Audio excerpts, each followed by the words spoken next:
My name is Emma Parker, and I've spent the last 5 years watching my family celebrate everyone else's milestones while treating mine like consolation prizes.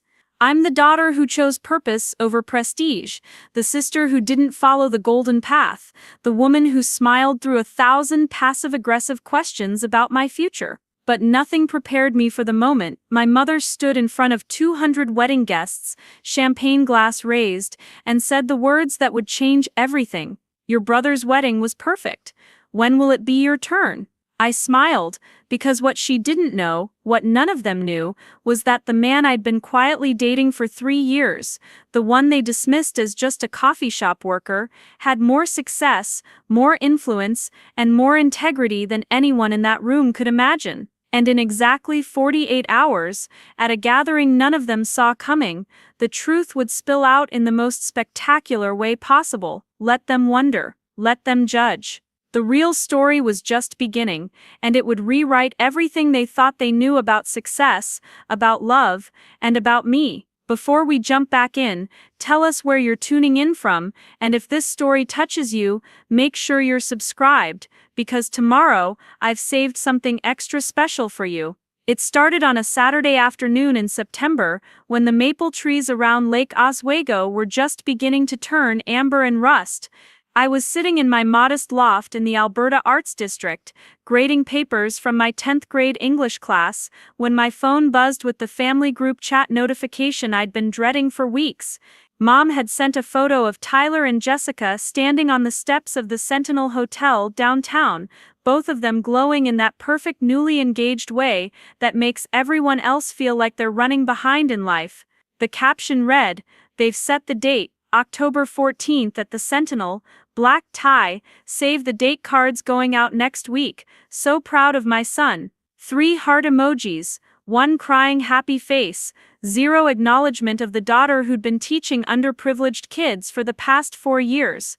I set my phone face down and returned to the essay about To Kill a Mockingbird that my student Marcus had written. His handwriting was messy, his grammar needed work, but his understanding of injustice and moral courage made my chest ache in the best way. This was why I taught, not for the salary that made my mother wince when she mentioned it to her book club friends, not for the studio apartment with the temperamental heating, but for moments like this, when a 15-year-old kid from a rough neighborhood saw himself in Atticus Finch's quiet bravery. My phone buzzed again. This time it was Aunt Patricia in the group chat. Finally, someone in this family is doing things right. Traditional wedding, proper timeline, this is how it's supposed to be done.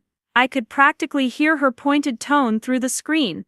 Aunt Patricia had made it her personal mission to remind me at every family gathering that I was approaching 29 without a ring, a mortgage, or any visible sign of settling down into the life she deemed appropriate. The messages kept coming. Cousin Melissa chimed in with, "Jessica's dress is going to be Vera Wang. I helped her pick it out. You're going to die when you see it." Grandmother Dorothy added, "A fall wedding, how lovely, and at the Sentinel no less. Your grandfather proposed to me in that very hotel lobby 60 years ago." Even Dad joined in with a simple "proud of you, son," followed by a thumbs-up emoji that somehow felt like it carried more weight than all of Mom's hearts combined. I waited for someone to acknowledge me, to ask how my week had been, to mention the grant proposal I'd submitted to bring a new literacy program to my school. Nothing. Radio silence unless the topic was Tyler's ascending star. I closed the group chat and opened my text thread with Liam instead. His last message from that morning was a photo of a latte he'd made, the foam art shaped like a fern leaf, with the caption, "Nailed it, thinking of you." I smiled despite the tightness in my chest. Liam Bennett had walked into my life 3 years ago on a rainy Tuesday when I ducked into a small coffee roastery in the Pearl District to escape a downpour. He'd been behind the counter, sleeves rolled up, hands moving with practiced ease as he pulled espresso shots and steamed milk. We'd talked about books. He'd recommended Circe by Madeline Miller. I'd suggested The Overstory. By the time the rain stopped, I had his number and a feeling in my stomach like I'd just found something I didn't know I'd been searching for. My family met him exactly twice before they formed their complete and unchangeable opinion. The first time was at a summer barbecue at my parents' house. Liam showed up in jeans and a Henley, bearing a bag of freshly roasted coffee beans from the shop. Mom had smiled tightly and said, "How thoughtful," before setting them on the counter and never mentioning them again. Tyler had asked what Liam did for a living. "I work at a coffee roastery," Liam said simply. "I manage the shop and do some roasting." Tyler had nodded with that particular expression people get when they're trying to be polite about something they consider beneath them. "That's cool, man. Everyone's gotta start somewhere." Liam had just smiled, unbothered, and changed the subject to ask Tyler about his work in corporate finance. The second meeting was even worse. It was Thanksgiving, and Aunt Patricia had too much wine. She'd cornered me in the kitchen while I was refilling the water pitcher and said in a voice loud enough for the dining room to hear, "Emma honey, he seems nice, but don't you want someone with ambition, someone who's going somewhere? You have a master's degree." My mother hadn't defended me. She'd simply looked down at her plate and cut her turkey into smaller and smaller pieces. What none of them knew, what Liam and I had agreed to keep private, was that the coffee roastery wasn't just where he worked. It was his, all of it. Not just the one location in the Pearl District, but 7 others scattered across the Pacific Northwest, each one built on the principles of direct trade, living wages, and environmental sustainability. Ember and Oak Coffee had become one of the fastest-growing specialty coffee companies on the West Coast, featured in Portland Monthly, praised by environmental groups, and quietly valued at just over $12 million. But Liam still worked the counter 3 days a week, still roasted beans at 4 in the morning, still learned every employee's name and asked about their families. He'd started the company when he was 23 with money he'd saved working construction and a loan from a community bank that believed in his vision. Now at 31, he could have hired someone else to manage operations, could have moved into a corner office, could have stopped wearing the apron with the coffee stain on the pocket. But he didn't, because as he told me once while we were walking through Forest Park, "The moment I stop understanding what it feels like to be on the floor, is the moment I lose the right to lead anyone." I'd fallen in love with him for that, not for the business or the money, which he lived so far below that most people would never guess he had it, but for the principle underneath. He wanted to build something that mattered more than his own comfort, and he wanted to do it quietly, without fanfare, without using wealth as a shield against criticism or doubt. So we'd made a choice together. We wouldn't announce what he'd built. We'd let people think what they wanted, and we'd see who judged us by appearances versus who took the time to actually know us.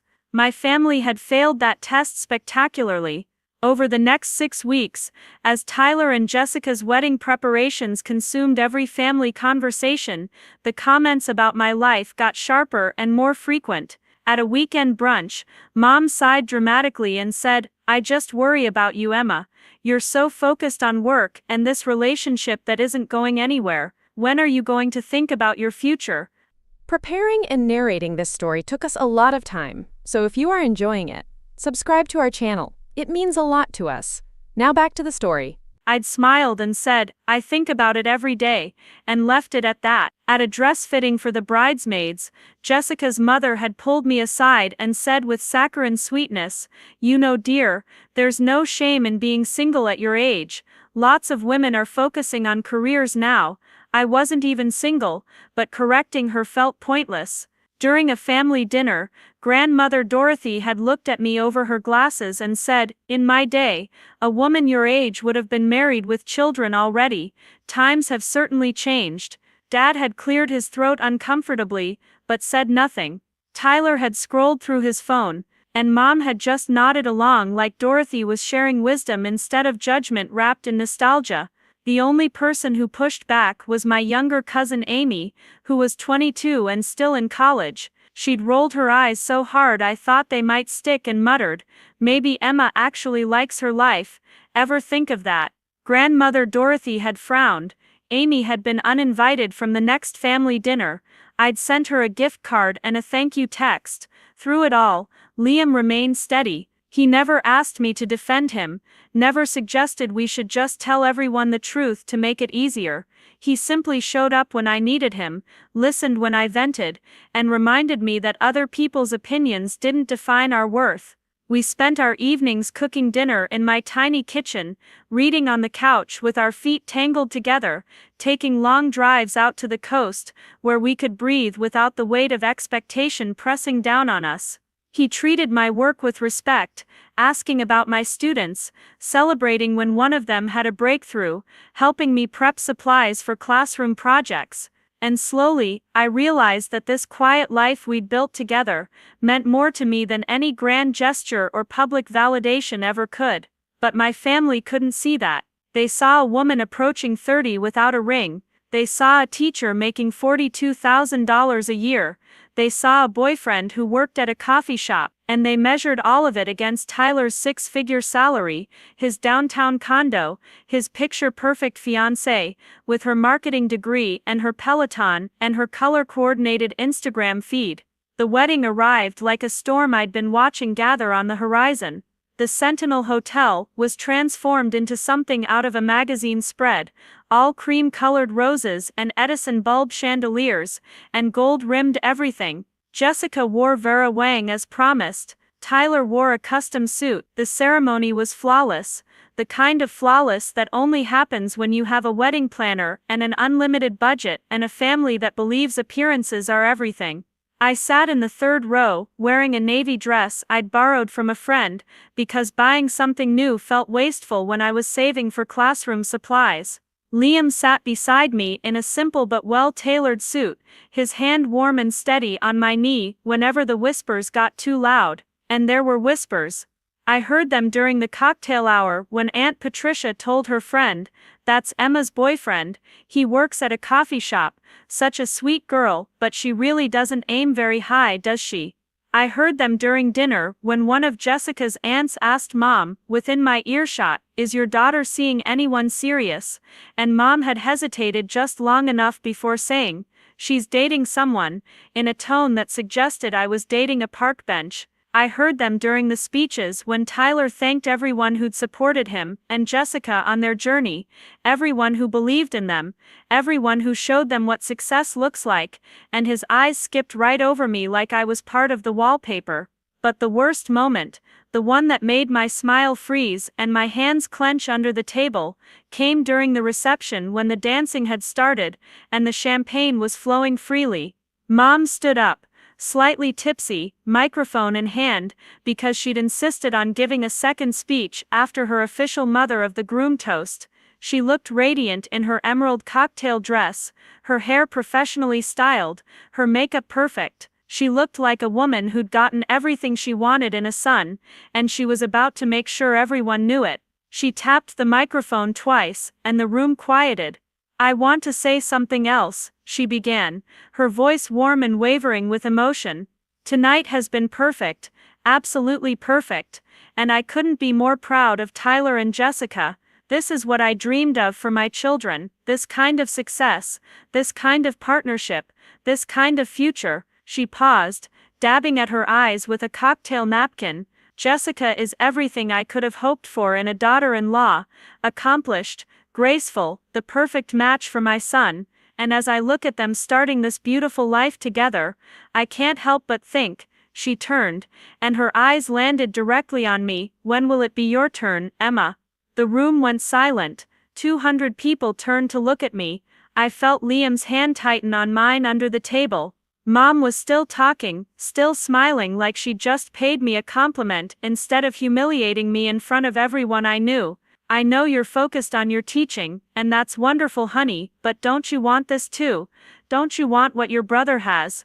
A real future, a real partnership, someone who can provide stability?" She glanced at Liam, and though she didn't say his name, the implication hung in the air like smoke. I smiled. It wasn't a fake smile or a forced smile. It was the smile of someone who knows a secret so big that it turns pity into power. I smiled because in exactly 48 hours, my family was about to learn who Liam really was, and that smile would be the thing they remembered when they replayed this moment in their heads with horror and regret. I stood from my seat with as much grace as I could gather, Liam rising beside me like a shadow that refused to leave even when the light turned harsh. "Thank you, Mom," I said, my voice steady and clear enough to carry across the reception hall. "I appreciate your concern, but I'm exactly where I need to be." The words landed soft but firm, and I watched confusion flicker across her face before she recovered with another champagne-aided smile and handed the microphone back to the DJ. The music resumed, conversations picked back up, and the moment dissolved into the general buzz of the reception, but I felt it lingering on my skin, like humidity, that particular shame that comes from being pitied in public by someone who's supposed to protect you. Liam guided me toward the edge of the dance floor, his hand on the small of my back, and we slipped out onto the hotel's balcony where the September night air was crisp and clean. The city lights of downtown Portland spread out below us, the Willamette River catching reflections like scattered diamonds. I leaned against the railing and let out a breath I felt like I'd been holding for 6 weeks. "You okay?" he asked quietly, and I nodded because I was, surprisingly. "I'm fine," I said. "Better than fine actually." He raised an eyebrow, waiting, because in 2 days, at your company's sustainability gala, every single person in that room is going to realize exactly how wrong they've been, and I'm going to enjoy every second of it. The sustainability gala had been planned for months, long before Tyler's wedding date was even set. It was Ember and Oak Coffee's annual event, a black tie fundraiser that brought together environmental organizations, business leaders, journalists, and community activists to celebrate and fund sustainable practices in the Pacific Northwest. This year it was being held at a private estate in the Columbia River Gorge, a sprawling property with vineyard views, and a reputation for hosting only the most exclusive events.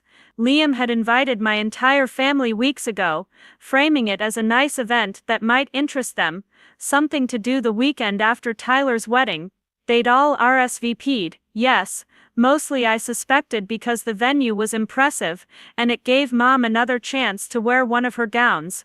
None of them had asked who was hosting it, none of them had looked closely at the invitation with its elegant logo, a simple ember and oak leaf intertwined. They just assumed Liam had gotten tickets through work, maybe as some kind of staff perk.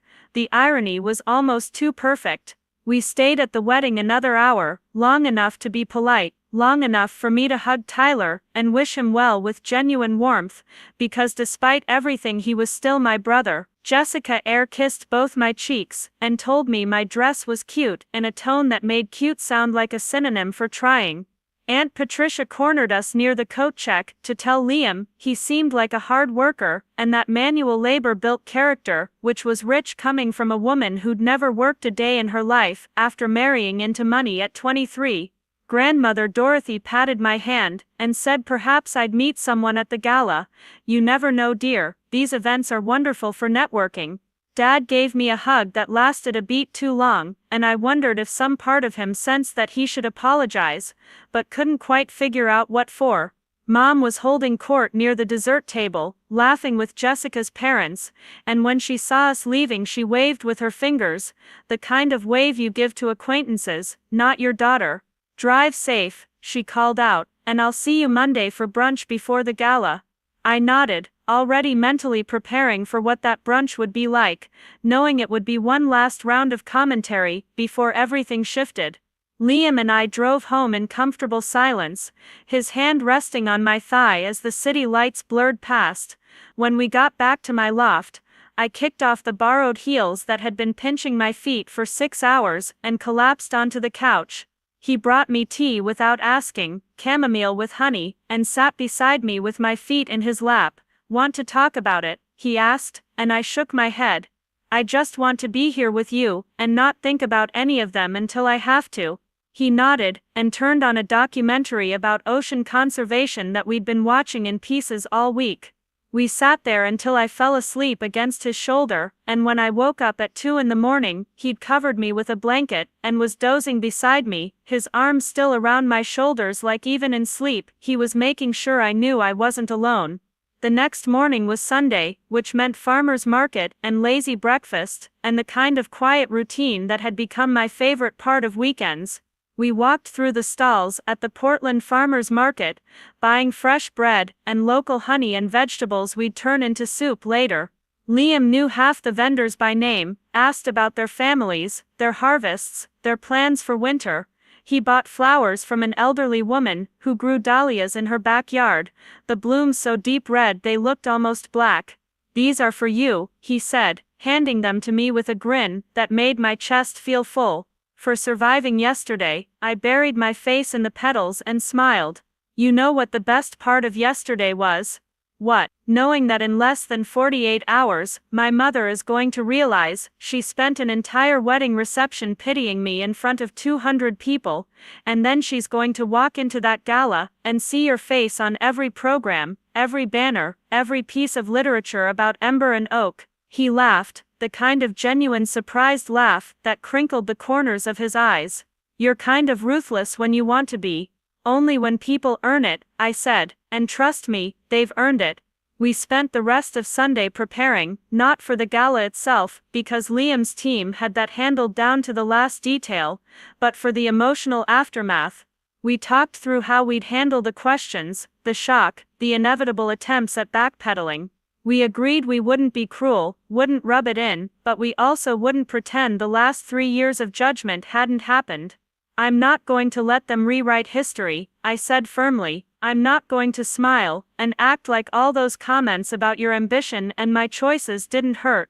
Liam squeezed my hand. You shouldn't have to. They made assumptions, they can live with being wrong. Monday arrived with steel gray skies and the threat of rain that never quite materialized. I met Mom for brunch at a cafe in Lake Oswego, one of those places with white tablecloths and mimosas that cost $16. She was already seated when I arrived, scrolling through photos from the wedding on her phone, her face glowing with satisfaction. "Emma," she said, looking up, as I slid into the booth across from her. "Wasn't it just perfect?" Everything was absolutely perfect. It was beautiful, I agreed, because it had been, objectively. Tyler and Jessica looked happy. I'm glad for them. Mom nodded enthusiastically and launched into a recap of every detail I'd already witnessed: the flowers, the cake, the way Jessica's veil caught the light during the ceremony. Then she paused, setting down her phone with a careful casualness that immediately put me on guard. "I wanted to talk to you about what I said during the reception," she began, and for a moment I thought she might actually apologize. "I hope you didn't take it the wrong way. I wasn't trying to embarrass you." I blinked, waiting for the but I knew was coming. "I just worry, Emma. You're 28, you're with someone who," and she hesitated delicately, "who doesn't seem to have much drive or ambition. I want more for you than struggling to make ends meet with a man who's content making lattes." There it was, the concern wrapped in condescension, the love language of a woman who measured worth in salary and status. "Mom," I said slowly, "you don't know anything about Liam. You've spoken to him maybe 3 times, and each time you've already decided who he is based on where he works." She frowned. "I know he's a nice man, Emma, but nice doesn't pay bills. You have a master's degree, you could be doing so much more with your life, dating someone who matches your potential." I felt the familiar tightness in my chest, the frustration of being misunderstood by someone who should know me better than anyone. "What if I told you I'm happy?" I said. "What if my potential isn't measured by my partner's income or job title? What if I've built exactly the life I want?" She reached across the table and patted my hand like I was a child who didn't understand how the world worked.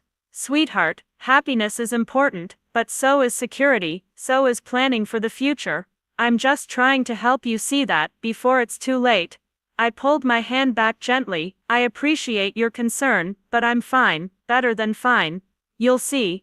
She looked puzzled, but didn't push further, and we spent the rest of brunch discussing safer topics: the gala that evening, what she was planning to wear, whether Aunt Patricia would behave herself in a setting that fancy. Mom had chosen a floor-length silver gown that probably cost more than my monthly rent. "I'm so excited," she said as we paid the check. "I've heard the Columbia Gorge estate is absolutely stunning."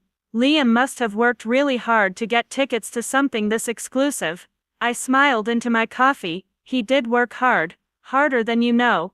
That evening I stood in front of my closet trying to decide what to wear to watch my family's entire perception of my life implode. I'd bought a dress specifically for this event months ago, back when Liam first told me the gala date, and I realized it would be the perfect opportunity for the truth to come out. It was a deep forest green, elegant, without being flashy, the kind of dress that said I belong here without shouting it. Liam picked me up at 6, and when I opened the door, he stopped mid-step and just stared. "You look incredible," he said finally, and I saw something in his eyes that wasn't just attraction but pride, like he was honored to stand beside me. "You clean up pretty well yourself," I said, adjusting his bow tie even though it was already perfect. He was wearing a tuxedo I'd never seen before, tailored so precisely it looked like it had been painted on, and I realized with a start that this was probably how he dressed for business events I never attended, the version of himself he kept separate from our quiet life. We drove out toward the gorge. As the sun began to set, the September sky turning shades of peach and lavender. The estate appeared around a curve in the road, like something from a different era, all stone, and glass, and manicured gardens that rolled down toward the river. Valets in crisp uniforms took our car, string lights glittered in the trees, a jazz quartet played softly near the entrance. "This is beautiful," I breathed, even though I'd seen photos during the planning stages, seeing it in person felt different, felt real. Liam took my hand. "Ready?" I squeezed back. "Absolutely." We walked up the stone steps together, and I saw the moment the door attendant recognized him. "Good evening, Mr. Bennett," the young man said with genuine warmth. "Everything is prepared exactly as you requested." "Thank you, Marcus," Liam replied, and I remembered that Marcus was one of his employees, a college student who worked at the Pearl District location and was studying environmental science. Liam had helped him apply for scholarships. Inside, the estate's grand hall had been transformed into an elegant celebration of sustainability and community. Banners hung from the vaulted ceiling displaying the Ember and Oak logo, alongside the logos of partner organizations. Tables were set with linens made from recycled materials, centerpieces of local flowers and herbs. A large screen at the front of the room cycled through images of coffee farmers, reforestation projects, and community programs funded by the company's foundation. And there, on every program, every napkin, every piece of signage, was Liam's name. Ember and Oak Coffee, founded and led by Liam Bennett. I watched guests arriving, some I recognized from news articles as local business leaders, environmental activists, journalists.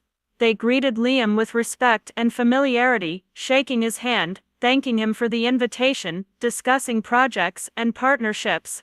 He moved through the room with quiet confidence, introducing me to everyone as Emma, the woman who keeps me grounded, the teacher who reminds me why this work matters, and then I saw them arrive.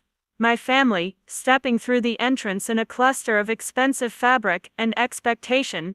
Mom in her silver gown, Dad in his tuxedo, looking slightly uncomfortable, Tyler and Jessica fresh off their wedding high, Aunt Patricia dripping in pearls, Grandmother Dorothy, leaning on her cane with regal posture, even Cousin Melissa, who'd probably come hoping to Instagram the whole thing. They stood in the entrance taking it all in, clearly impressed by the venue, the elegant crowd, the obvious exclusivity of it all.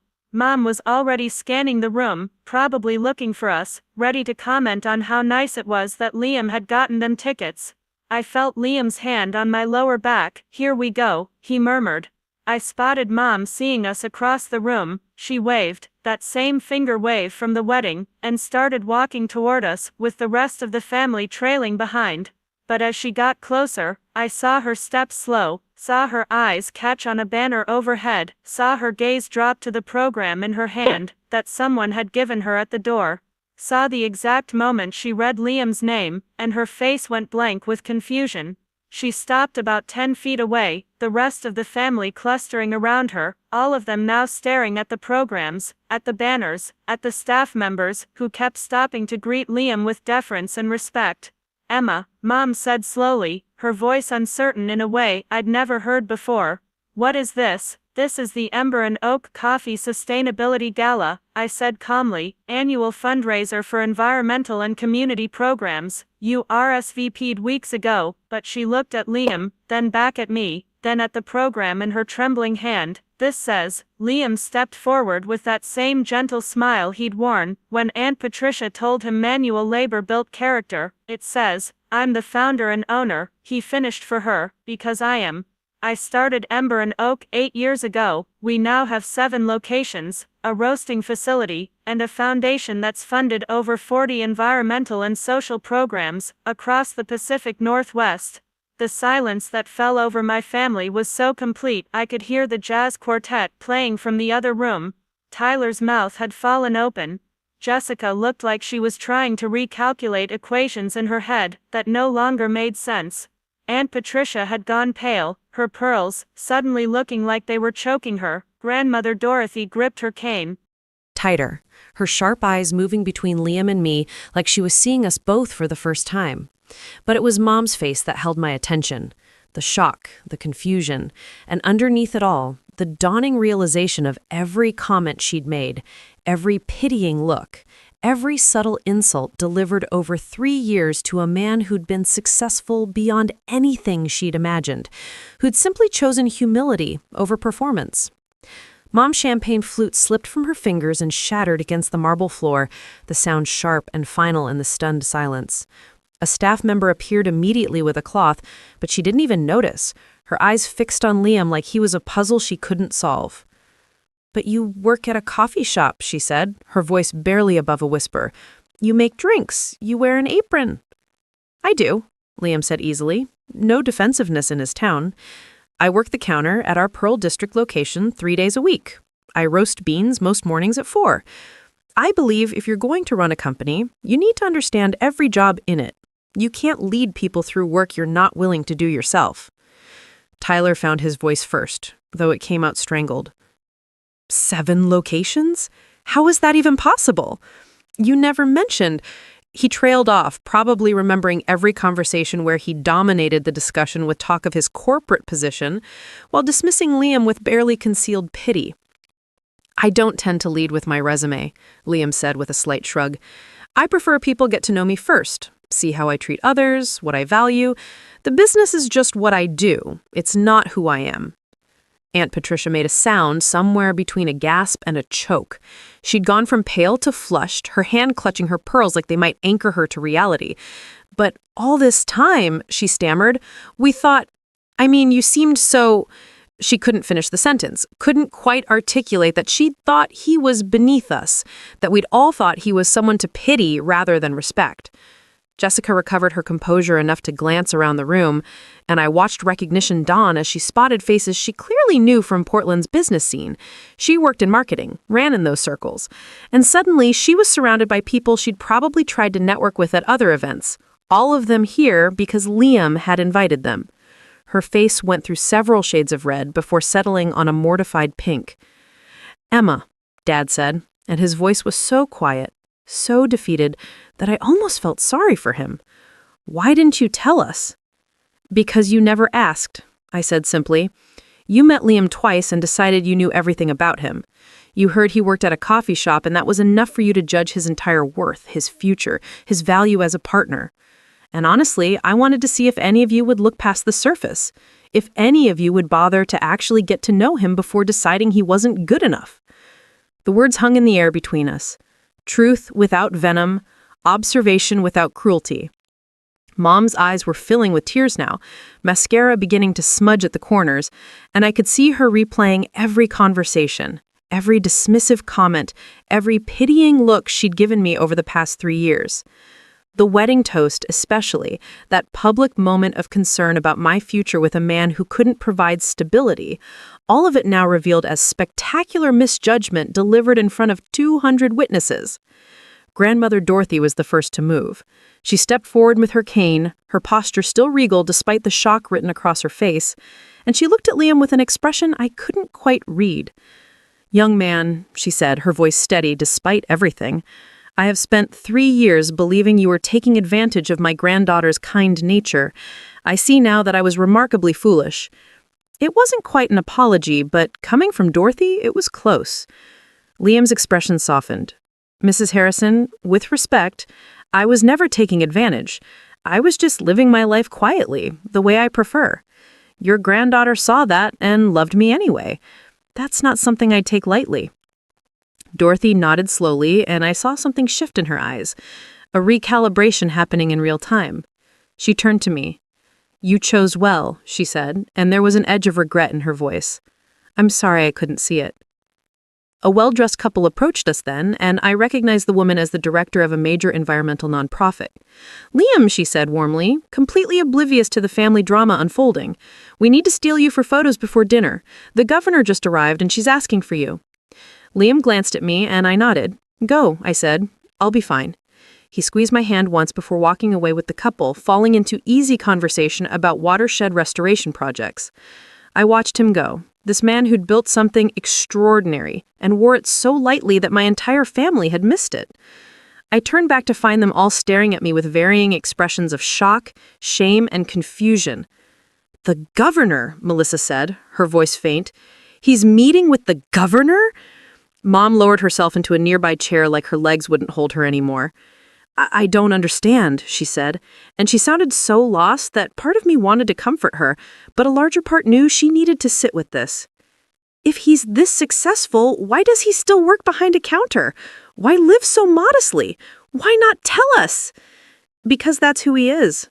He doesn't need to prove anything to anyone. He built this company on principles, not ego. He pays every employee a living wage plus benefits. He sources every bean through direct trade relationships with farmers. He visits personally. He's funded environmental restoration projects, scholarship programs, community initiatives. And he does it quietly because he believes the work matters more than the recognition. Tyler ran a hand through his hair, his perfect wedding weekend completely overshadowed now by this revelation. I told him everyone has to start somewhere, he said, sounding sick. At your barbecue. I told him that. Jessica put a hand on his arm but said nothing, probably remembering her own comments about aiming higher. Aunt Patricia had recovered enough to look indignant. Well, you could have corrected us, she said, her voice shrill. You could have simply told us the truth instead of letting us make fools of ourselves. I could have, I agreed.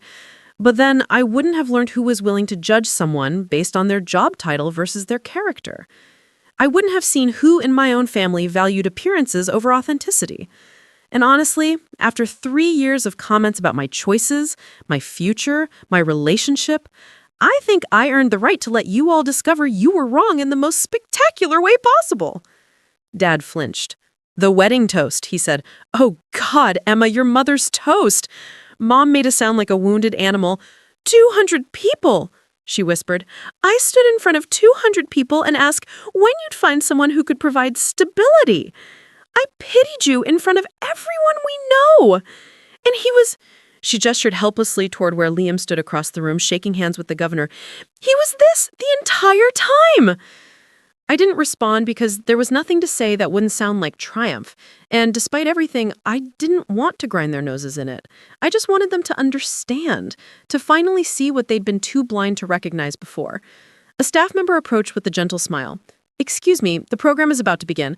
Mr. Bennett asked if the family would like to be seated at the table near the front. There are place cards with your names. My family exchanged glances, clearly unsure whether they even deserved to sit at the front after everything. But they followed the staff member, moving through the crowd like people walking through a dream where all the rules had changed. I trailed behind, watching them take in the room with new eyes, seeing not just the elegance but the purpose behind every detail, the mission statements printed on recycled paper, the local artist whose work hung on the walls, all of it reflecting the values of a man they'd dismissed as lacking ambition. We reached a round table near the small stage where Liam would presumably speak. The place cards were handwritten in elegant script. Linda and Robert Parker, Tyler and Jessica Parker, Patricia Morrison, Dorothy Harrison, Melissa Chen, and at the seat next to the one marked Liam Bennett was my name, Emma Parker, with a small note beneath it that only I could see. The woman who believed in me before anyone else did. I sat down and felt the weight of the evening settle around me, knowing this was just the beginning of a much longer conversation. Dinner was served, each course prepared by chefs from Liam's restaurants, each dish highlighting local ingredients and sustainable practices. The food was exceptional, but I barely tasted it. Too aware of my family's silence, the way they picked at their plates and avoided eye contact with each other. Conversations bloomed around us, other tables filled with laughter and animated discussion, but our table sat in a bubble of awkward quiet. Finally, Tyler leaned toward me. Emma, I need to say something. He paused, searching for words. I've been a terrible brother. Not just about this, about Liam, but in general. I got so caught up in my own success that I stopped seeing you as someone with your own path. I just saw you as someone who wasn't following mine. It wasn't an eloquent apology, but it was genuine, and I could see the regret in his eyes. I appreciate that, I said carefully, but you need to understand it wasn't just you. It was all of you. For years, making me feel like my choices were wrong because they didn't look like what you expected. Jessica spoke up then, her voice small. I'm sorry too. I judged you without knowing you, both of you. She hesitated. I thought I knew what success looked like, and I was wrong. Mom was crying openly now. Not the delicate tears she'd shed at Tyler's wedding, but real, messy crying that made her makeup run. Baby, I'm so sorry, she managed. I thought I was protecting you. I thought I knew what you needed to be happy. But you never asked what actually made me happy, I said gently. You never asked about my students, or the literacy program I'm trying to start, or why I chose teaching in the first place. You just decided it wasn't enough because the salary wasn't impressive. You did the same thing with Liam. You saw the apron and decided you knew everything. Dad reached across the table and took my hand. We failed you, he said simply. We measured everything by the wrong standards, and we made you feel small for living according to your own values. I don't know how to make that right. The lights dimmed then, saving us from the conversation that was too big for a dinner table. A woman took the stage, someone I recognized from Liam's team, and began speaking about the evening's purpose, the celebration of sustainable practices and community partnership. She introduced various speakers, each one talking about programs they'd worked on with Ember and Oak, projects that had transformed communities, protected ecosystems, created opportunities. And then she said the words that made my family sit up straighter. And now, please welcome the founder and heart of Ember and Oak Coffee, a man whose vision has changed not just how we think about coffee, but how we think about business itself, Liam Bennett. The room erupted in applause as Liam took the stage. He looked completely at ease up there, comfortable in a spotlight I'd never seen him seek.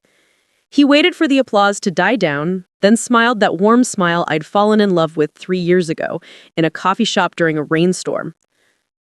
Thank you all for being here, he began. 8 years ago, I had an idea that probably seemed crazy to most people.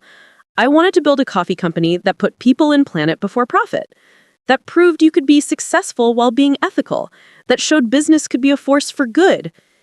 He talked about the early days, working alone in a tiny roasting facility, building relationships with farmers in Colombia and Ethiopia, learning that direct trade meant more than just better coffee, it meant dignity and partnership.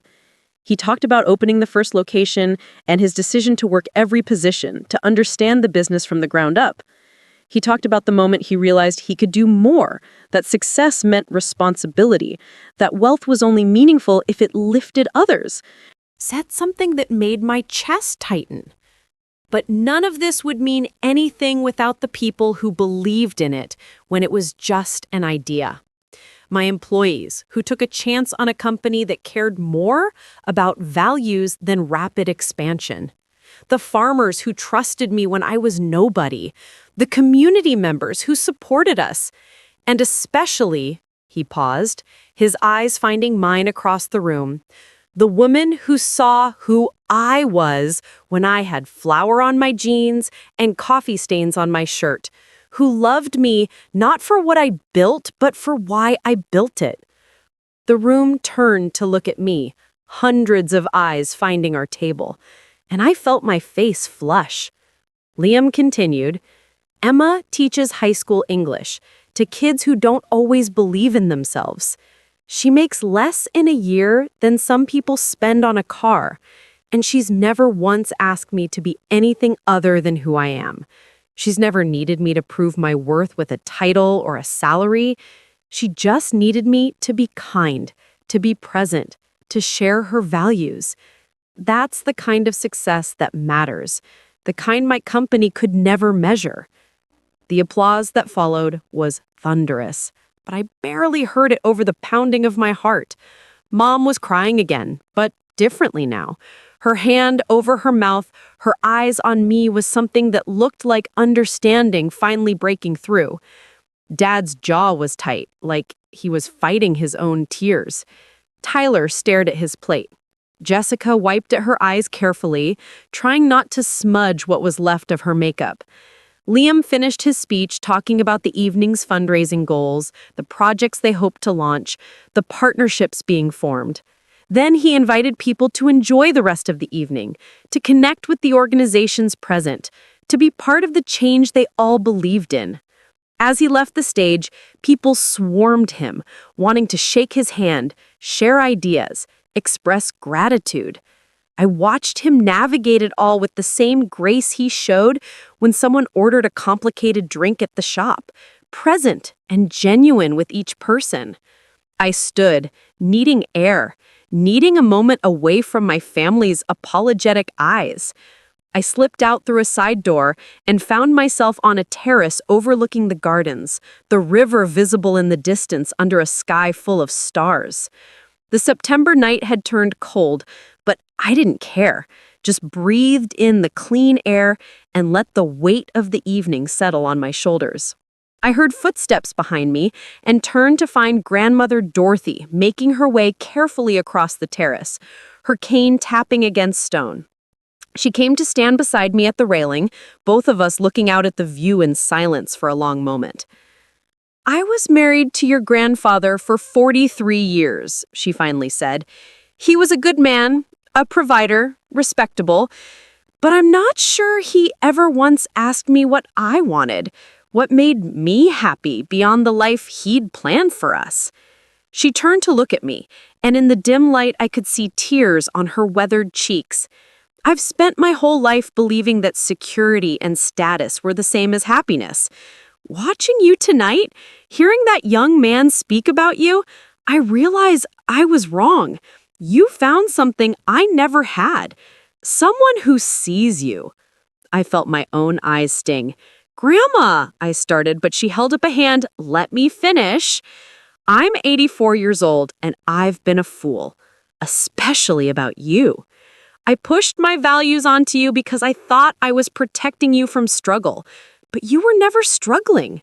You were building a life of meaning while I was too blind to see it. I'm sorry, Emma. Truly sorry." I hugged her then, this formidable woman who'd terrified me as a child, and felt her thin arms come around me tightly. We stood there for a moment, 3 generations of misunderstanding starting to untangle in the cold night air. When we pulled apart, she patted my cheek. "That man in there loves you remarkably well. Don't let our foolishness cast any shadow on that." "I won't," I promised. She nodded and made her way back inside, leaving me alone with the stars again. But not for long. Liam appeared in the doorway, his bow tie loosened, looking tired but content. "There you are," he said, crossing to wrap his arms around me from behind. "Quite an evening." "Quite an evening," I agreed, leaning back against his chest. "How are you feeling?" "Relieved," I said honestly. Vindicated, maybe, but mostly just relieved that it's done, that they finally know. He pressed a kiss to my temple. "And how do you feel about them knowing?" I turned in his arms to face him. "I feel like maybe now we can actually be a family, a real one, based on truth instead of assumptions." He smiled. "Think they learned their lesson?" I laughed. "I think they're learning it. Dorothy apologized. Tyler apologized. Mom's devastated, but I think she understands now. It's a start." We stood there, swaying slightly to music drifting from inside, and I realized this moment right here was what I wanted all along. Not the dramatic reveal or the shocked faces, but the possibility of being seen for who I actually was, of having my choices respected, of building bridges from a foundation of honesty instead of pretense. The weeks following the gala unfolded like watching ice melt in spring. slow and irreversible. My family didn't transform overnight, didn't suddenly become different people who valued substance over surface, but something fundamental had shifted in how they saw the world and how they saw me. The first real test came 3 days after the event, when Mom called and asked if she could take me to lunch. Just the two of us.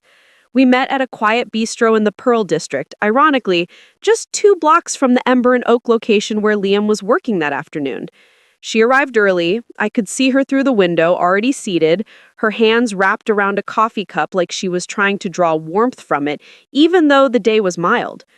When I slid into the booth across from her, I noticed she looked different somehow.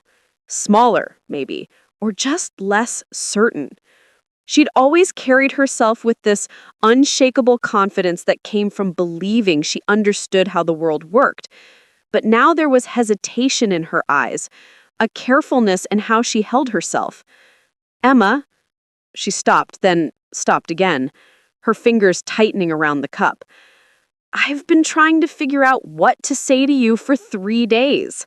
I've written speeches in my head, practice apologies in the car, but nothing feels adequate for what I need to say." "You could just speak from the heart?" I suggested gently. She nodded, took a breath that seemed to come from somewhere deep. "I've failed you as a mother. Not just about Liam, though that was spectacularly terrible, but in so many ways over so many years. I measured your life against some imaginary standard that had nothing to do with who you actually are or what you actually need to be happy." The waitress came by and we ordered, though I doubted either of us would eat much. When she left, Mom continued, her voice quieter now. "When you chose teaching over a corporate career, I was disappointed. I didn't understand why you'd pick a job that paid so little when you had so much potential. But I never asked you why it mattered to you. I never tried to understand what you saw in it." She paused, her eyes meeting mine with something that looked like pain. "And when you brought Liam to meet us, all I saw was his apron and his job title. I didn't see his kindness or his integrity or the way he looked at you like you hung the moon. I saw what I thought was a limitation on your future, and I judged him for it without knowing anything about who he actually was." I reached across the table and took her hand, not because I was ready to say everything was fine, but because I could see she was genuinely trying. "Mom, the hurt wasn't just about you getting it wrong. It was about you never asking. In 3 years, you met Liam twice. You never invited him to family dinners, never tried to get to know him, never once asked me what I loved about him. You decided he wasn't good enough, and that was that." She nodded, tears spilling over now. "I know. And the worst part is I thought I was being protective. I thought I was trying to save you from a mistake.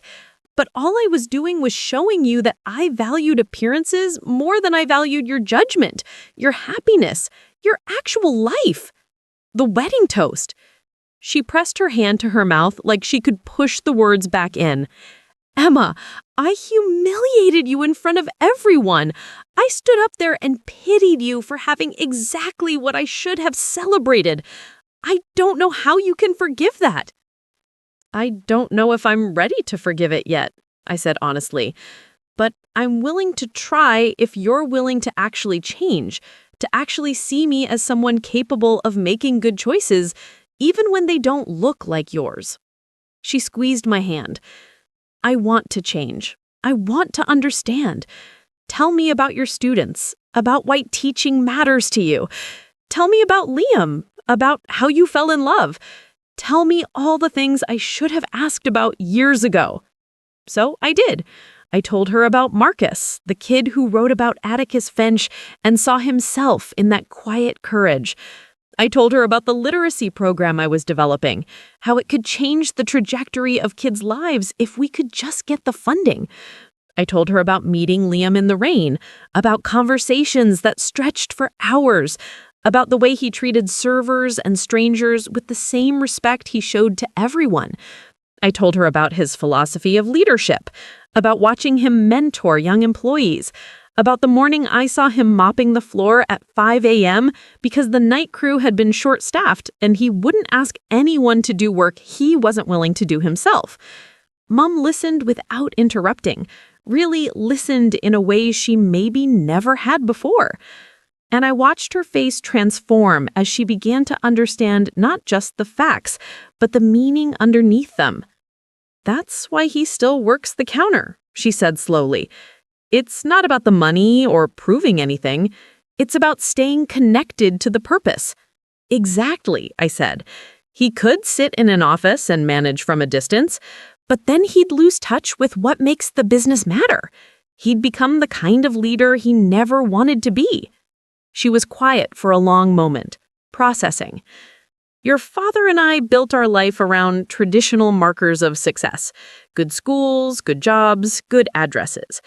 It never occurred to me that those might not be the right markers for everyone, that there could be other equally valid ways to measure a life well lived.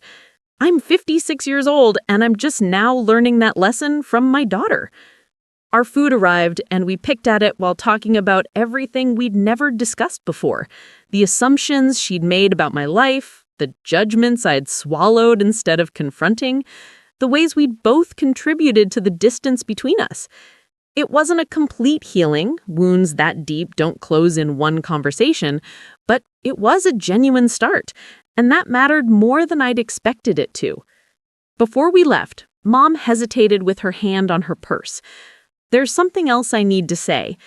Your father and I would like to contribute to your literacy program. Not as an apology, though God knows we owe you more than we can express, but because it matters. Because you've dedicated yourself to something that changes lives, and we should have supported that from the beginning." I felt my throat tighten. "Mom, you don't have to do that." "I know we don't have to. We want to." She pulled out an envelope and slid it across the table. "This is a check for $25,000.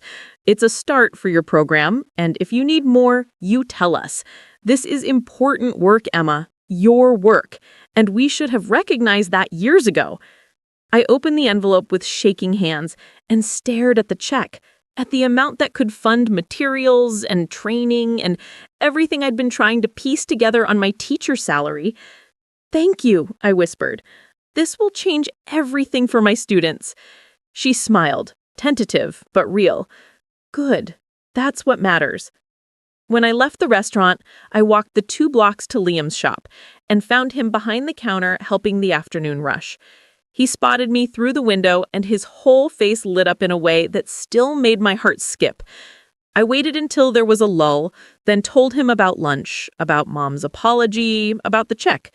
He pulled me into his arms right there behind the counter, not caring that customers were watching. "I'm proud of you," he murmured into my hair, "for giving her a chance even when it would have been easier not to." That's grace, Emma. Real grace.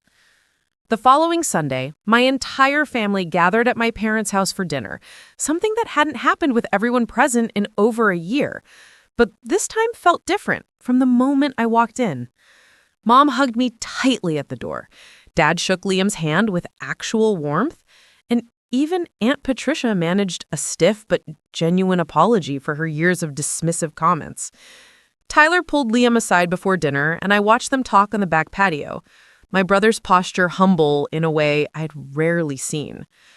Later, Tyler told me he'd asked Liam for advice about his career, admitted he was burning out in corporate finance and wanted to find work that felt meaningful. Liam had listened and offered to introduce him to people in the nonprofit sector. No judgment, just genuine support. Dinner itself was remarkable for its ordinariness. We ate pot roast and mashed potatoes, passed dishes around the table, talked about normal things without the undercurrent of judgment that had poisoned so many previous gatherings. Grandmother Dorothy asked Liam about the farms he worked with, genuinely interested in the relationships he'd built. Jessica asked me about my students and listened to the answers with real attention. Melissa wanted to know if Ember and Oak was hiring because she was tired of her marketing job and wanted to work somewhere with actual values. But the moment that stuck with me came near the end of the meal when Dad stood up and tapped his glass for attention. The table fell quiet, everyone turning to look at him with curiosity. "I want to say something," he began, his voice rough with emotion. "I've been thinking a lot these past weeks about what it means to be a father, about the ways I've succeeded and the ways I've failed." He looked at Tyler first. "Son, I'm proud of you. Your career, your marriage, the life you're building, all of it. But," and his gaze shifted to me, "I realized I've only known how to show pride for accomplishments that look like mine.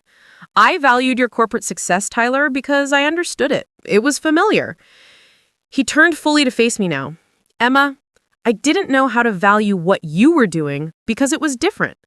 Teaching doesn't come with the same markers I was trained to recognize. There's no corner office, no big salary, no obvious status. So I dismissed it as less than, as something you were doing until you figured out your real path. But watching you these past weeks, hearing you talk about your students, seeing the program you're building, I finally understand. You found your real path years ago. I was just too blind to see it." His voice cracked, and he paused to steady himself. "And Liam," he continued, "I owe you an apology I'm not sure I have the words for. You've shown nothing but respect and kindness to this family, even when we gave you every reason to walk away. You've been patient with our daughter, supportive of her work, and you built something extraordinary while staying humble enough to keep doing the smallest jobs in your own company. That's character I should have recognized immediately. Instead, I judged you for working behind a counter and missed everything that actually mattered." Liam stood and crossed to shake Dad's hand. "Mr. Parker, I appreciate that, truly. But I didn't do any of it for recognition. I did it because it's who I want to be. Your daughter saw that when no one else did. That's all that mattered to me." Dad pulled him into a hug instead of just shaking hands, and I saw Mom crying quietly into her napkin. Tyler was staring at his plate with red eyes. Even Aunt Patricia looked moved, her usual sharp edges softened by the raw honesty in the room. The rest of the evening flowed with a lightness that had been missing from family gatherings for as long as I could remember. We played cards, laughed at old stories, made plans for Thanksgiving that actually included asking Liam and me what we wanted instead of just announcing arrangements. When we finally left around 10, Mom walked us to the door and hugged us both. "This is how it should have always been," she said. "Thank you for not giving up on us, even when we didn't deserve your patience." 3 months passed, and autumn gave way to the hard cold of a Portland winter. My literacy program launched with the funding from my parents and an additional grant Liam helped me apply for through the Ember and Oak Foundation. Served 30 students in the first session, kids who'd been falling through the cracks, who needed someone to believe they could love reading, could see themselves in stories, could find their voices through words. Watching them discover that was worth every difficult conversation, every moment of being underestimated, every judgment I'd endured. Tyler did end up leaving corporate finance. He took a position with an environmental nonprofit doing financial management, a massive pay cut that terrified him at first, but ultimately brought him more satisfaction than his old 6-figure salary ever had. He and Liam became genuine friends, meeting for coffee to talk about purpose-driven work and sustainable business practices. Jessica started volunteering at one of the community programs Ember and Oak supported, working with refugees to help them build small businesses. She was good at it, brought real skills and genuine care, and I watched her transform from someone concerned primarily with appearances to someone engaged with actual impact. Even Aunt Patricia surprised everyone by using her social connections to organize a fundraiser for my literacy program, channeling her need for status into something productive. She raised $40,000 and actually cried when she saw the kids reading at our showcase event. Grandmother Dorothy became one of my program's biggest advocates, attending every event, donating generously, and telling anyone who would listen about her granddaughter, the teacher who was changing lives. Mom and Dad became regular fixtures at Ember and Oak, not just as customers but as genuine supporters of what Liam had built. Dad joined the foundation board and brought his business experience to help scale their impact. Mom started volunteering at the coffee education workshops Liam ran, teaching people about sustainable sourcing. They were finding their own ways to align their lives with values they'd overlooked for decades. But the moment that felt like the truest full circle came on a cold January evening when Liam and I were having dinner at my parents' house. It was just the four of us, a quiet Wednesday meal without the extended family. We were talking about the upcoming year, plans and hopes and dreams, when Liam set down his fork and reached for my hand. His fingers were trembling slightly, and I looked at him with sudden attention, recognizing nervousness I rarely saw from him. "Emma," he said, his voice steady despite the tremor in his hands. "I've spent 3 years watching you choose principle over convenience, meaning over comfort, truth over approval. You've taught me what courage looks like, not the loud dramatic kind but the quiet everyday kind that builds a life worth living." I squeezed his hand, my heart starting to race, because I could feel where this was going. He pulled a small box from his pocket and my mother gasped. "I don't have a speech prepared because anything I planned feels inadequate for what you mean to me. You saw me when everyone else was looking past me.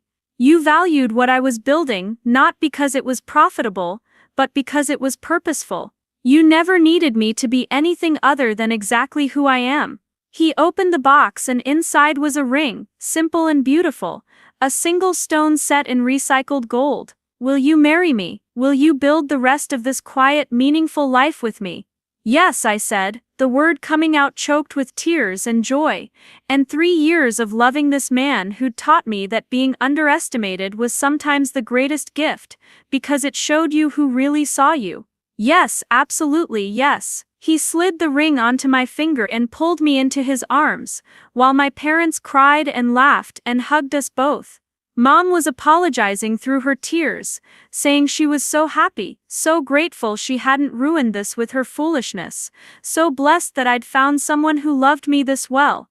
Dad shook Liam's hand with genuine warmth and said, "Welcome to the family, son, officially this time." We spent the rest of the evening making champagne toasts and calling family members to share the news. Tyler and Jessica screamed with excitement over the phone. Grandmother Dorothy declared she'd already started planning what she'd wear. Even Aunt Patricia managed to be gracious, saying she couldn't wait to see me as a bride and that Liam had her complete approval, which coming from her felt like a hard-won victory. Later that night, back at my loft with the ring catching light every time I moved my hand, Liam and I sat on the couch wrapped in blankets and comfortable silence. "Do you think they've really changed?" I asked, "or are they just on their best behavior because they feel guilty?" He considered the question carefully.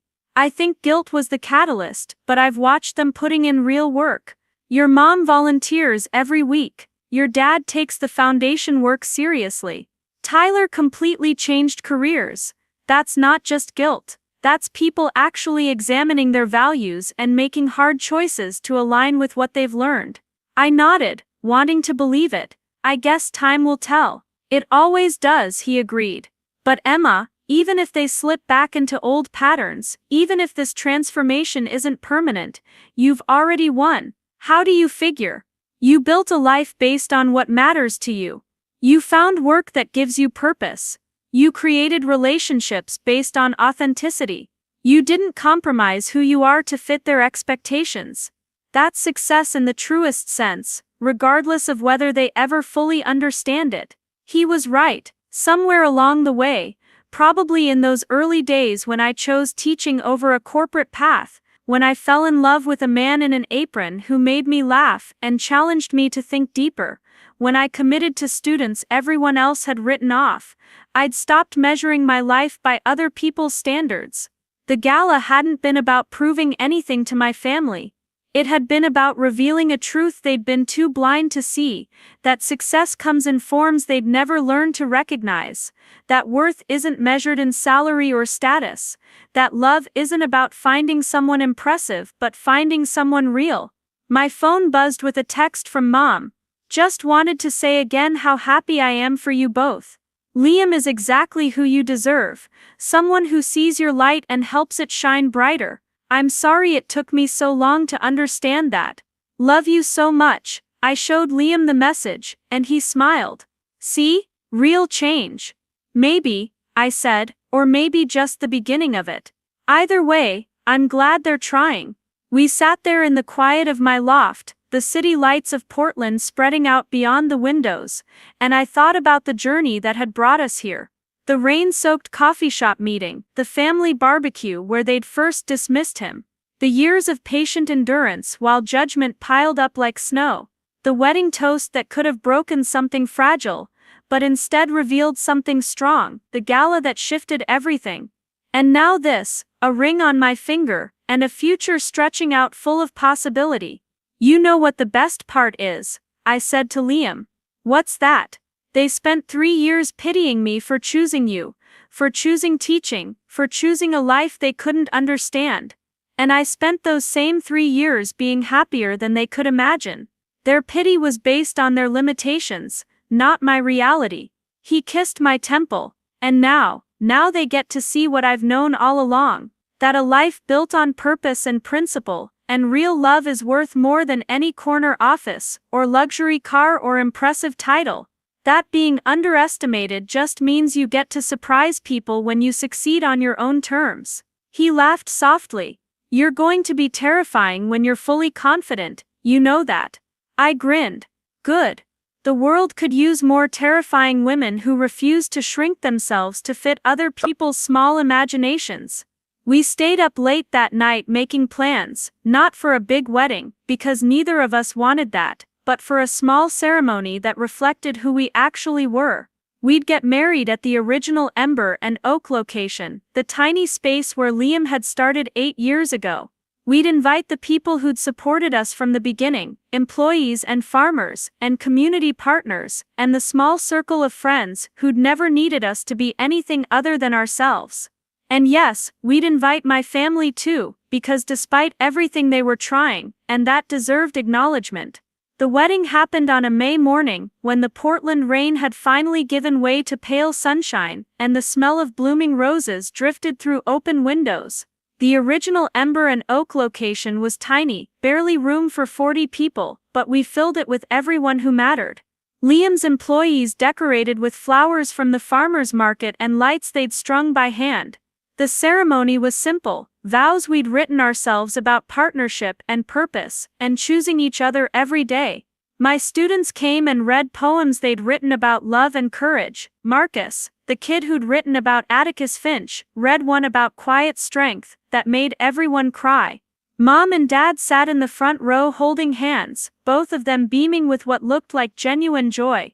Tyler stood as Liam's best man, a role that would have seemed impossible 3 years ago, but now felt exactly right. Jessica caught my bouquet, and immediately announced she and Tyler were going to start trying for a baby, that they wanted to raise kids with the values they'd finally learned to recognize. Grandmother Dorothy gave a toast about how wrong she'd been, and how grateful she was to have lived long enough to see real love up close. Aunt Patricia actually laughed at herself, admitting she'd been a snob, and that watching us had taught her to value character over credentials. Even Melissa had found her way to meaningful work, now managing social media for Ember and Oak, and using her marketing skills to tell stories about sustainable business and community impact. But the moment I'd remember forever came right after we were pronounced married, when Liam and I walked back down the aisle between rows of cheering friends and family. I caught my mother's eye, and she mouthed, "I'm so proud of you," with tears streaming down her face. Not proud in the conditional way she'd been before, not proud because I'd finally done something she understood, but proud because she'd learned to value what I'd chosen, to see the beauty in a life lived intentionally, even when it looked different from hers. The reception was held in the community garden behind the shop, long tables set up under string lights, food prepared by staff from all 7 Ember and Oak locations, each dish representing a different community they served. There was music and dancing and speeches that were funny and heartfelt. Liam and I moved through it all in a happy daze, grateful for every person there, for every hard conversation that had led to healing, for every moment of being underestimated that had taught us to value our own judgment over outside approval. As the evening wound down and guests started to leave, I found myself standing with Liam at the edge of the garden, watching the sun set over Portland's skyline. "We did it," I said softly. "We built something real despite everyone thinking we were building nothing at all." He pulled me close and I felt his heartbeat steady against my cheek. "We did. And the best part is, this is just the beginning. There's so much more to build, more programs to start, more students to reach, more ways to prove that quiet purpose beats loud prestige every single time." I thought about the girl I'd been at Tyler's wedding, sitting through that humiliating toast with a secret smile because I knew what was coming. I thought about all the years of judgment and dismissal, the comments about my modest salary and my boyfriend's humble job, the constant pressure to want more, be more, prove more. And I realized that every single moment of being underestimated had been a gift because it had forced me to become absolutely certain of my own worth, to build my confidence from internal truth rather than external validation. "Your brother's wedding was perfect," Mom had said. "When will it be your turn?"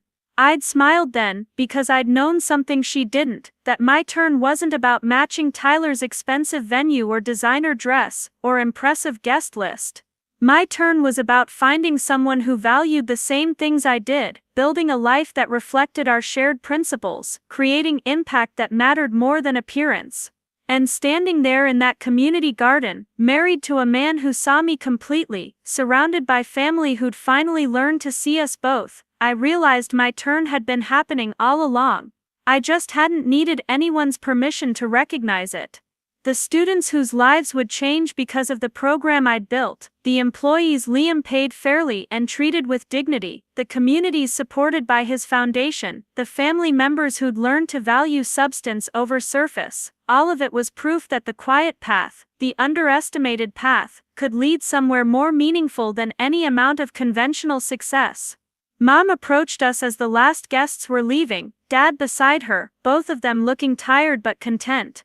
"That was perfect," Mom said, and this time when she used that word it didn't carry the weight of comparison. "It was perfect, because it was you, both of you." "Thank you for inviting us," Dad added. "Thank you for letting us be part of this after everything." "We wouldn't have wanted you to miss it," Liam said graciously. "Family means showing up even when it's hard, even after mistakes.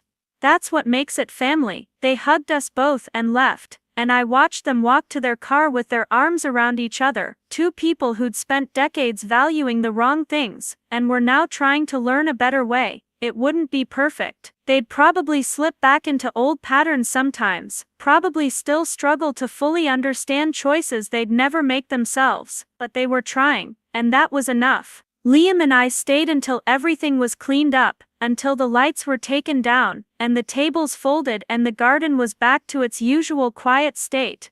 Then we drove to the small house we'd bought together in a modest neighborhood, nothing fancy but ours, filled with books and plants and space to build whatever came next. That night, lying in bed with my husband, yes, my husband, I thought about the whole journey, from that rainy Tuesday in a coffee shop to this moment, years of being judged and dismissed and pitied, all of it leading here. "What are you thinking about?" Liam asked, sleepily. "I'm thinking that everyone spent so long asking when it would be my turn, when I'd have what they thought I should want. But I had it all along. I had meaningful work and real love and a life built on purpose. I just had to wait for them to stop looking at the surface long enough to see it." He kissed my forehead. "Their blindness was never your problem. I know that now, and you know what's funny?" "What?" "The thing they pitied me for, choosing you, choosing teaching, choosing a simple life, those were the best decisions I ever made. Everything good in my life came from those choices they couldn't understand." We fell asleep wrapped around each other, and I dreamed about the future, about the students we'd reach, and the impact we'd have, and the family we'd raise with values that went deeper than appearances. I dreamed about growing old with someone who'd chosen me when I was already complete, not because I needed saving, but because we wanted to build something together. And I dreamed about the moment years from now, when maybe my own kids would face pressure to follow conventional paths, and I'd tell them about their grandmother, who'd once pitied me for marrying a coffee shop worker, about how the most successful man I'd ever met wore an apron to work, about how the richest life isn't measured in dollars, but in meaning. The story would come full circle then, another generation learning that being underestimated is only painful if you need the estimation of people who can't see clearly. And my kids would understand what I'd learned through years of quiet endurance, that the people who truly matter will see your worth without you having to prove it, and everyone else's opinion is just noise you can choose not to hear.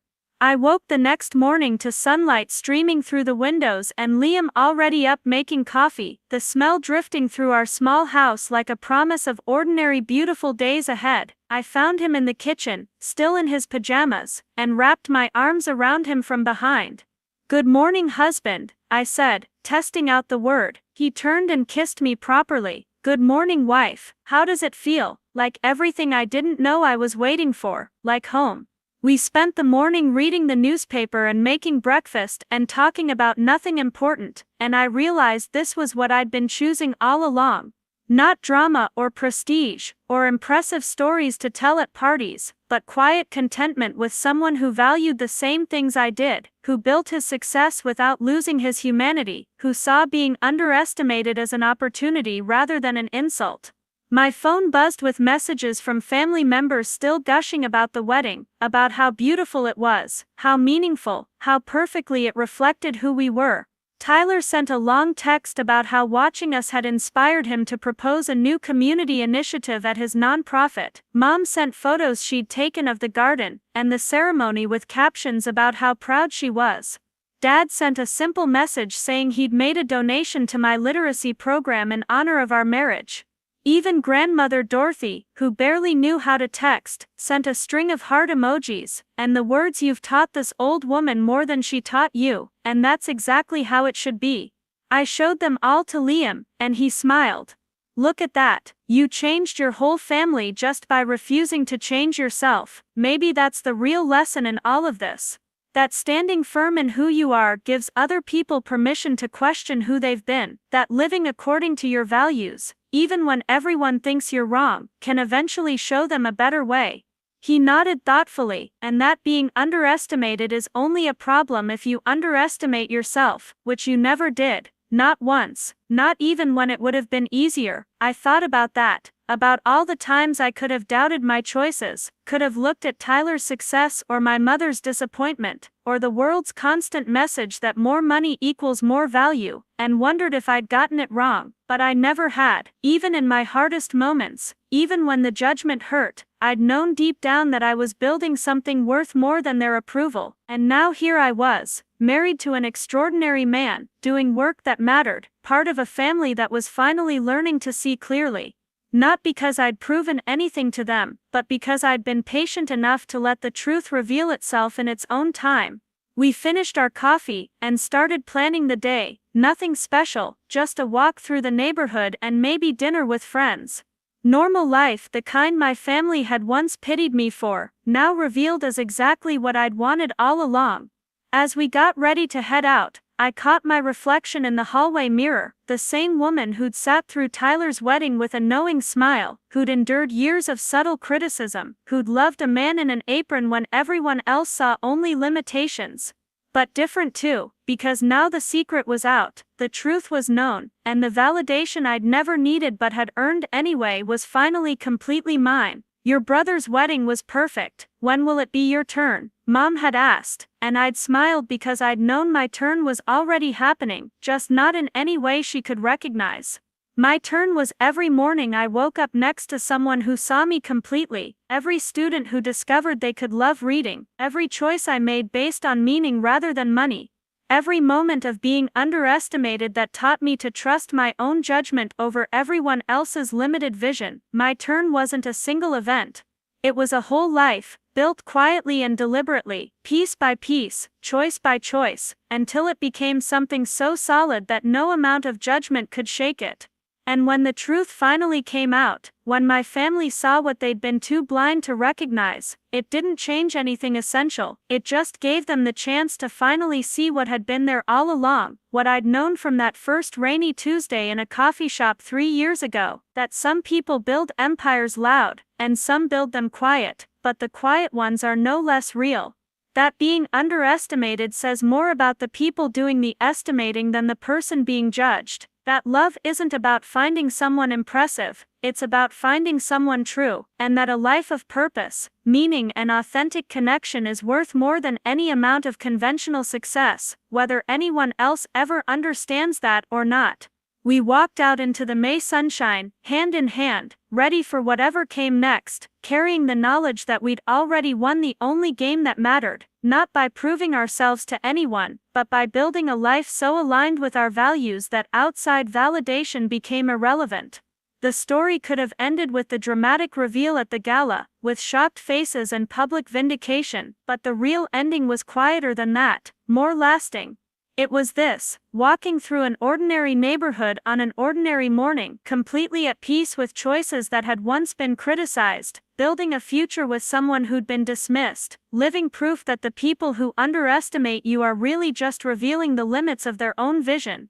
And in the end, that was the greatest gift they could have given me, the certainty that came from being judged and choosing to trust myself anyway, the confidence built not from approval, but from alignment between my values and my life. My family would continue to grow and change. Some days they'd slip back into old patterns, other days they'd surprise me with how far they'd come, but either way, it no longer defined my worth, or determined my happiness. I'd found both of those things in places they'd never thought to look, and that made all the difference. The classroom was different now, 5 years after that May wedding in a tiny coffee shop, where there had once been 20 desks crammed into a too small space. There were now 40 in a renovated wing of the school, funded by a partnership between the Ember and Oak Foundation, and a coalition of Portland businesses that Liam had quietly assembled. The walls were lined with books, thousands of them, a library that had grown from a dream scribbled on grant applications to a reality that served not just my students but the entire community. I stood at the front of the room on a Tuesday afternoon in October, watching my students bent over their notebooks, working on personal essays about moments that changed them.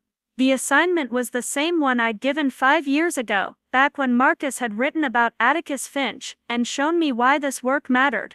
Marcus was in college now, studying education because he wanted to come back and teach kids like himself. He'd sent me a text that morning saying he'd been accepted into a graduate program with a full scholarship. I'd cried reading it, happy tears that Liam had wiped away over breakfast while our daughter babbled in her high chair, smearing oatmeal across her face with fierce determination. Our daughter, Lily Rose Bennett, 3 years old with Liam's dark curls, and my stubborn streak, named after the flowers he'd bought me the morning after Tyler's wedding when I'd needed a reminder that someone saw my worth. She spent her mornings at the preschool attached to one of Liam's coffee shops, a program he'd started to provide affordable childcare for employees and community members. She spent her afternoons with my mother, who had transformed from the woman who pitied my choices, to the grandmother who read to Lily for hours, and taught her that people could grow and change at any age. The irony wasn't lost on me. The woman who'd once questioned whether Liam could provide stability was now watching our child in the home she and Dad had downsized to, having realized they didn't need a big house in Lake Oswego to prove anything to anyone. They'd sold it and moved to a modest craftsman in northeast Portland, close to us, close to the life we'd built that they now wanted to be part of. My phone buzzed with a text from Liam. Running 15 minutes late for pickup, got pulled into a meeting with the mayor about the new youth employment initiative. Your mom said she's happy to keep Lily until I get there. I smiled and texted back, no rush, we're good here. Tell the mayor I said the city better fund that initiative properly or they'll answer to me. He sent back a laughing emoji and a heart. Even after 5 years of marriage, 7 years together, the small exchanges still made me feel seen in a way I'd never take for granted. The bell rang and my students packed up their things, a chaos of backpacks and chatter and reminders about homework. A girl named Sophia lingered after the others left, hovering by my desk with the uncertainty of someone working up courage. Miss Bennett, she started then stopped, fidgeting with her notebook. Can I ask you something? Of course, I said, giving her my full attention. She took a breath. How did you know teaching was the right choice? Like, everyone keeps telling me I should do something that makes more money, that I'm too smart to just be a teacher, but this is what I want. I just don't know how to make people understand. I felt my heart squeeze because I'd been her, standing in that exact place of knowing what mattered to me, while everyone else insisted I was aiming too low. I came around the desk and sat on the edge, meeting her eyes. Sophia, the people telling you that teaching isn't enough are measuring worth by the wrong standards. They're looking at salary instead of impact, at status instead of meaning. And here's what I've learned. The only person who needs to understand your choice is you. Everyone else will either come around or they won't, but that's their journey, not yours. She nodded slowly, absorbing this. But what if they're right? What if I'm making a mistake? Then it will be your mistake to make, and your lesson to learn, I said gently. But I don't think you are. I think you're seeing something they can't, that changing one kid's life matters more than any corner office or impressive title. And the beautiful thing about that truth is it doesn't need anyone else's validation to be real. Her eyes filled with tears. My parents think I'm wasting my potential. They want me to be a doctor or lawyer or something that sounds important. I reached out and squeezed her hand. My family thought the same thing. My mother stood at my brother's wedding and asked when I'd find someone who could provide stability, right in front of the man I was dating, who she assumed was just a coffee shop worker. She had no idea he'd built a multi-million-dollar company. She couldn't see his worth because she was too busy measuring him by his job title. Sophia's eyes went wide. Wait, Mr. Bennett, your husband, he's the Ember and Oak guy. I'd heard rumors but I thought. I nodded. He is. And for 3 years my entire family dismissed him, pitied me for dating him, worried about my future. Not because he wasn't successful, but because his success looked different than what they expected. They literally couldn't see it even when it was right in front of them. So what happened? They learned. Eventually, after a pretty spectacular moment where the truth came out and they had to face how wrong they'd been. But here's the thing, Sophia, I didn't wait for their approval to build my life. I chose teaching anyway. I loved Liam anyway. I built the life that felt right to me anyway. And when they finally came around, it was nice, but it wasn't necessary. I was already happy. She wiped at her eyes. So I should just do it. Just choose teaching even if they don't approve. I should just do what feels true to you. And if teaching is that, if you feel it in your bones that this is your path, then trust that. The people who love you will either learn to see the value in your choice, or they'll reveal that they love their idea of who you should be more than who you actually are. Either way, you'll know the truth, and you'll have a life you built on purpose instead of on other people's expectations. She hugged me then, fierce and quick, and whispered thank you before hurrying out to catch her bus. I watched her go and saw myself at 17, at 22, at 28, all the versions of me that had chosen meaning over money and waited for the world to catch up. Some people never did catch up.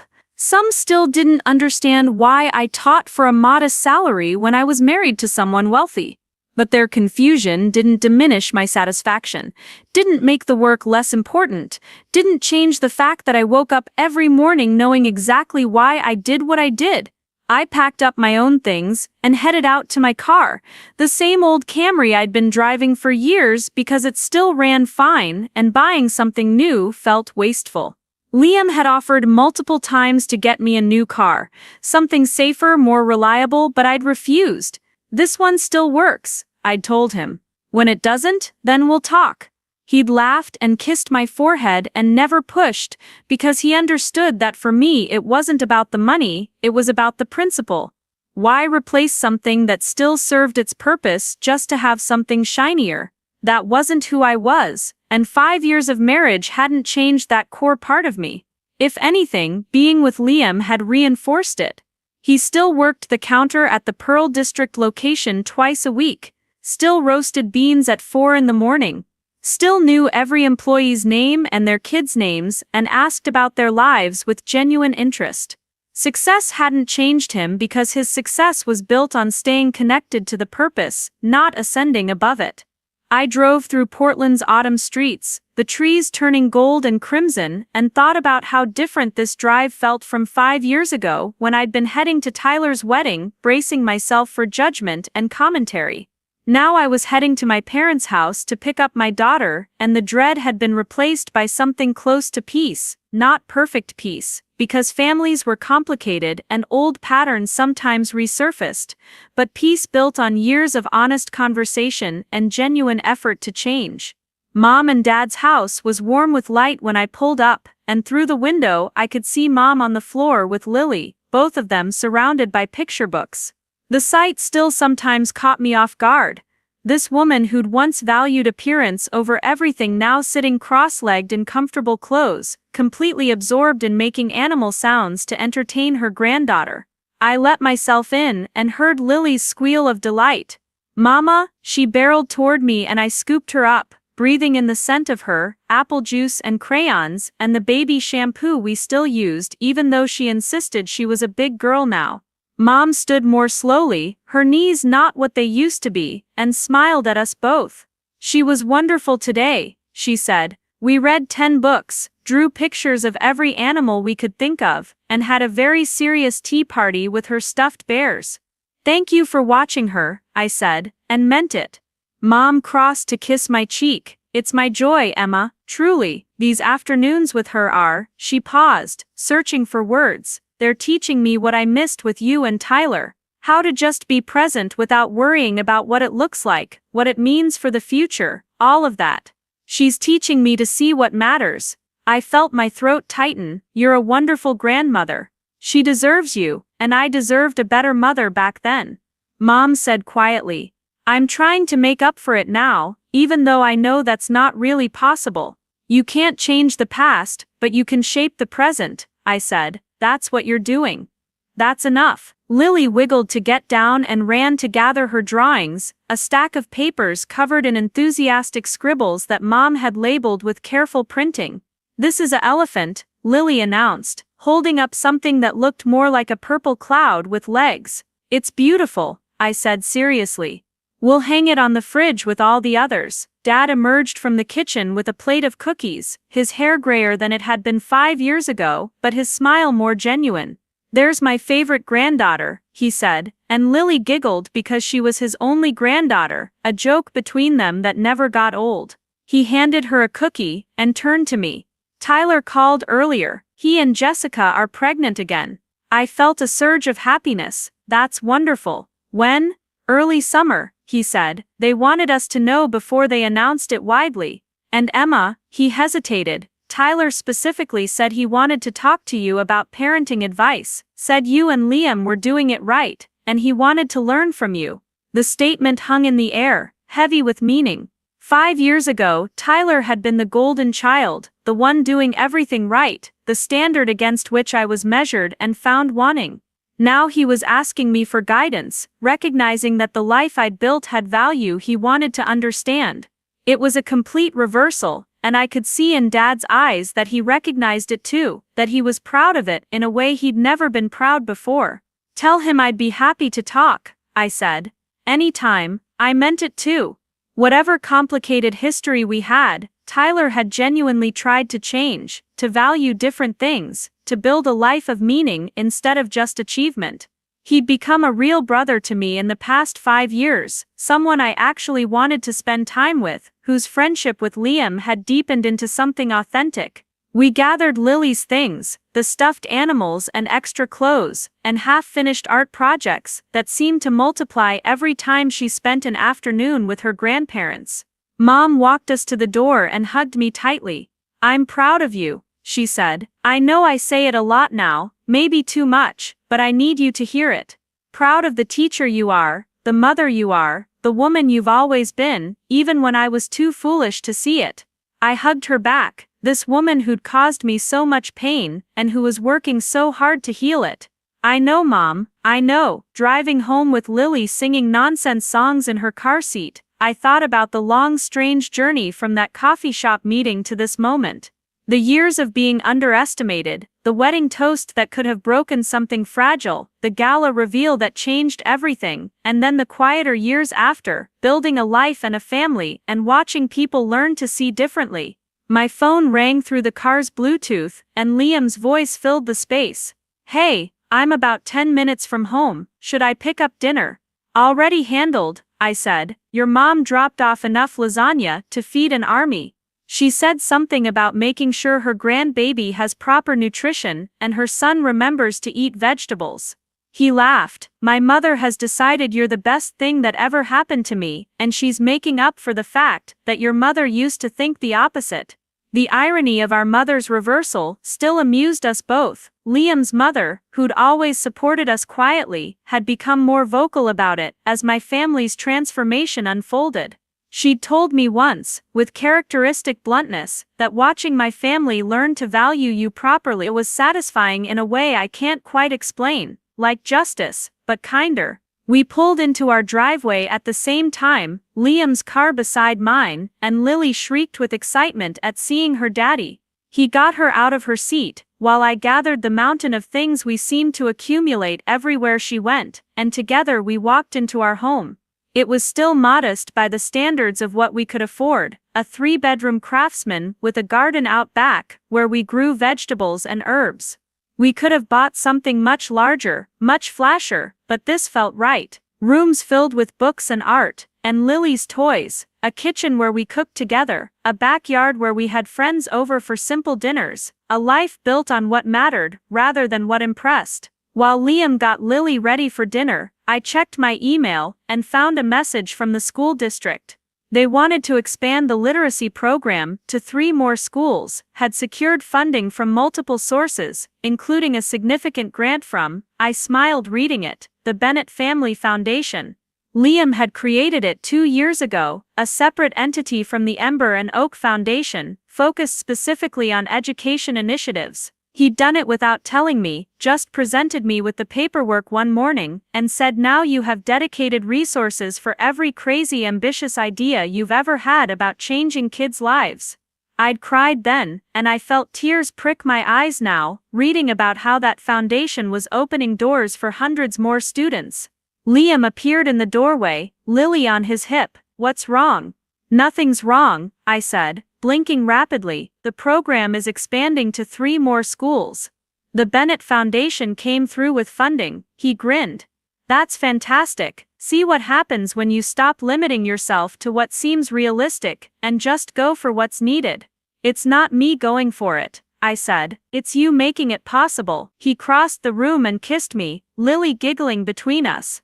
It's both of us. You have the vision, I just help resource it.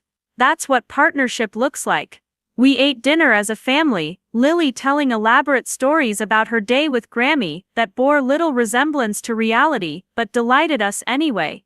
After, while Liam did bath time, I sat on the back porch with a cup of tea and watched the sun set over our neighborhood. This was it, I thought. This was the life my family had pitied me for choosing. Modest house, teacher's salary, simple pleasures, and it was everything. My phone buzzed with a text from Jessica. Heard you talked to your dad. Tyler really does want parenting advice. You guys make it look easy, and we're honestly struggling. Any chance we could come over this weekend? I texted back, come for brunch Saturday. Fair warning, it's not easy, we just try to stay present and remember what matters.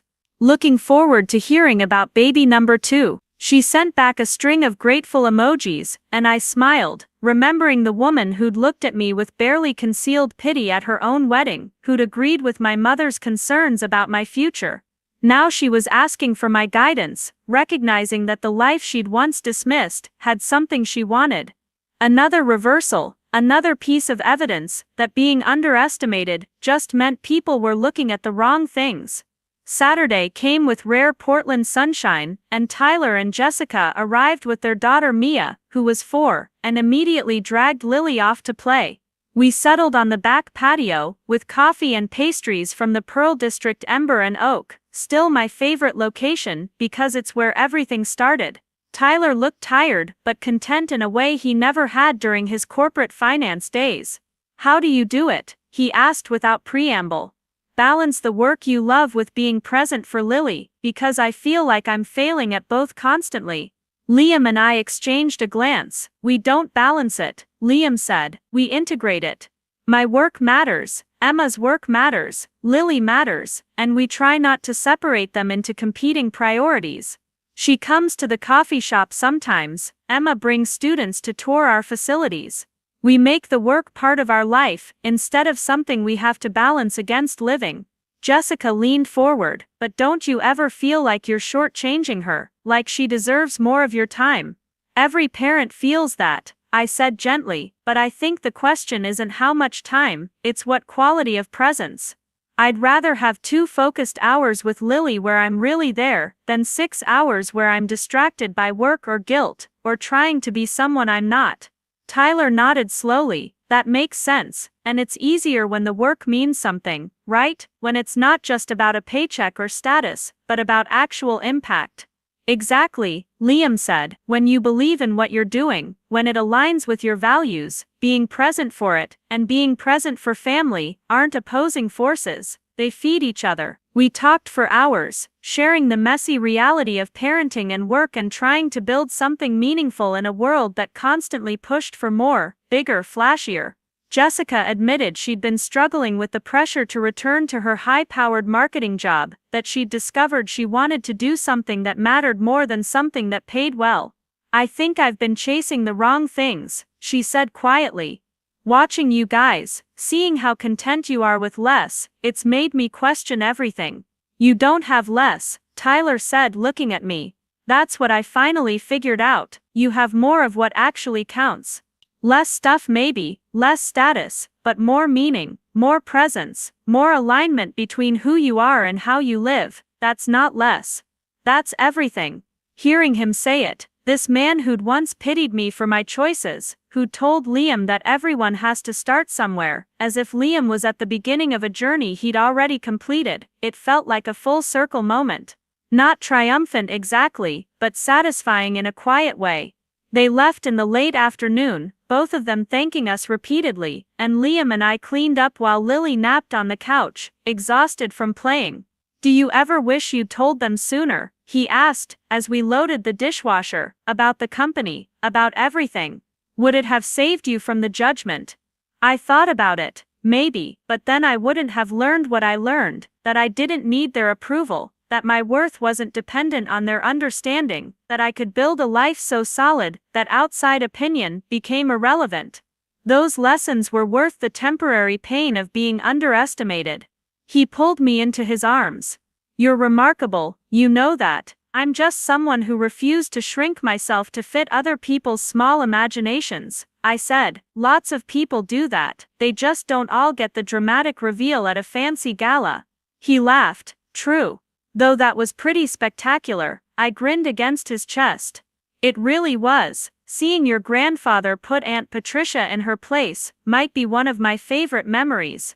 We stood there swaying slightly, and I thought about all the moments that had led here, the rain, the coffee shop, the years of patience, the wedding toast, the gala, the apologies, the rebuilding. And now this, an ordinary Saturday afternoon, cleaning up after brunch with family who'd learned to see us clearly.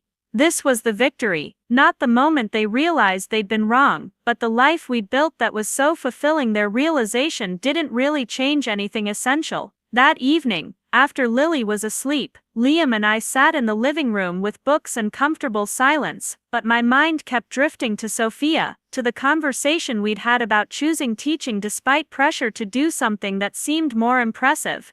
I thought about all the students over the years who'd faced similar pressure, who'd been told their dreams weren't big enough, or practical enough, or impressive enough.